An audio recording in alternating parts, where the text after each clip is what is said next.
Have you ever wondered how Starbucks and Stonemountain64 both run channels with over 1 million subscribers, all while balancing their personal life and growing their channels? Well, today they both dive into how they keep life and content in check to help avoid burnout. Let's go ahead and dive into the conversation. When I was just starting out, my kind of relaxation time was me watching editing videos. How do I edit this? How do I do this? How do I put, how do I put an engaging TikTok together? Scrolling through hundreds of thousands of TikToks and finding how people are editing and, like, how do I do, oh, I saw this transition in a video. How do I do that transition? What program are they using? Oh, is this Photoshop? Okay, what do I need to do to do this transition? Then I would have to watch tutorials on how to do that type of transition or that type of effect in a video. And all that knowledge, it's funny, like you say, that relaxing, even though it was kind of work or whatnot. Let's dive into some strategies and techniques for balancing personal, work life, and content creation. What are some of the tools, resources that have helped you in this process? So for me personally, what has worked for me, like I never ever cancel personal plans or family plans for content creation. I have never done that, and I will never do that. Between the 3 p.m. when my kids come home from school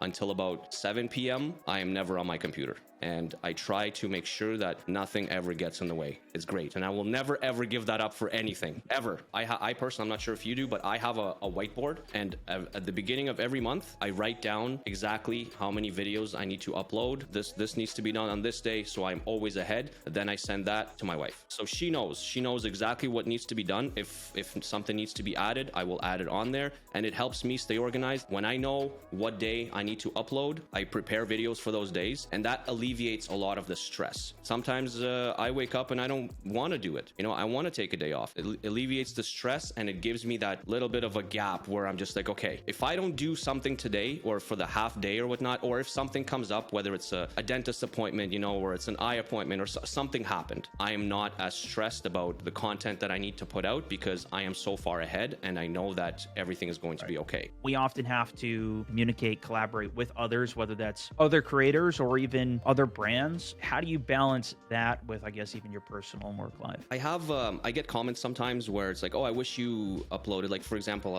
I'll make an example of my FIFA channel. It's going pretty well. I'm very, very happy with it. And I'll get comments sometimes from dedicated viewers and people of the community. And, oh, I wish you uploaded every single day. And, I will take the time to respond, and I will say, hey, listen, like, as a human being, like, I wish I could as well. And maybe that'll change in the future. I'm trying to do my best because I do manage 2 channels, so I only have a certain amount of time in a day to actually, to produce the content. It takes time to do this, and it takes time to edit. It takes time to upload.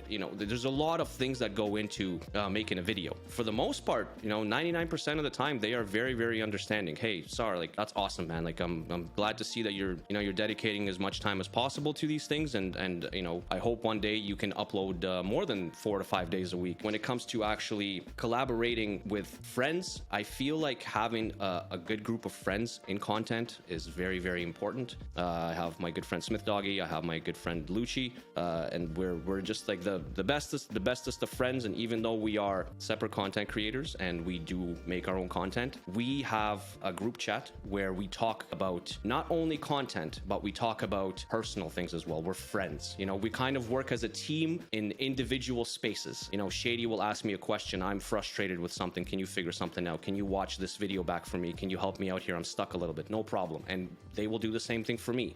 We just had a trip to Florida, the 4 of us. And the best part was that we didn't talk about content. We went fishing. We went to the beach. We hung out. We had some barbecues, and it was just friends. We talk about mental health. We talk about personal things in life, and we just lift each other up. I do think that it's good to have a support system, whether it's your wife. The same thing with my wife. She's very, very supportive. She really doesn't know a lot about the content creation side, but I do like to get her involved, just so she doesn't feel, I don't want her to feel left out. She's seen how, 99% of the videos that I've made, if not all of them, right? So she's a very opinionated person, and it's good to have her come in and maybe check something out, maybe to have a different view on things, which is, awesome. And she said, oh, I don't like, sometimes she said to me, I don't like this part, cut that out. Okay, sounds good. And she was right. It's probably not a good thing in the video, right? A support system, I feel, is very, very important. They don't have to be content creators. Obviously, if you have some real life friends that support you in what you're doing, right? Just to have them and have somebody to talk to about your frustrations or your accomplishments. If it's content creators, run some ideas with people, and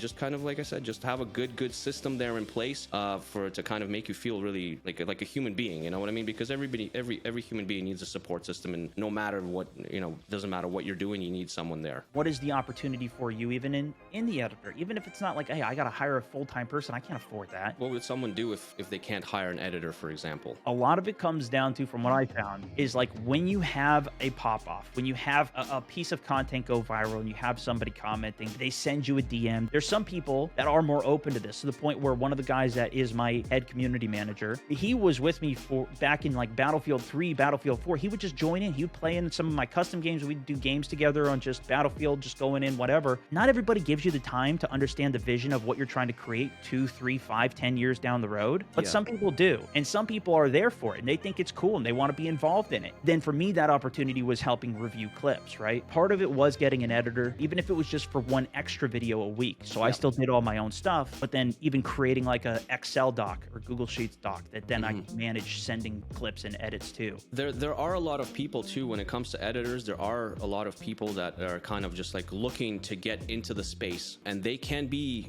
decent editors, but some of them just maybe just need an opportunity or a chance. And if you're like an super up and coming creator, you can definitely find somebody that you can kind of find a middle ground in and kind of, work together with, maybe even as a team or whatnot. If you enjoyed this episode and you want to find out how Starbucks got to 1 million subscribers and became a full-time content creator, check out his episode of the podcast right down below. While you're down there, let me know what your favorite tip was from this video. Don't forget to like and subscribe to get more content to help you become a full-time content creator. We'll see you in the next one.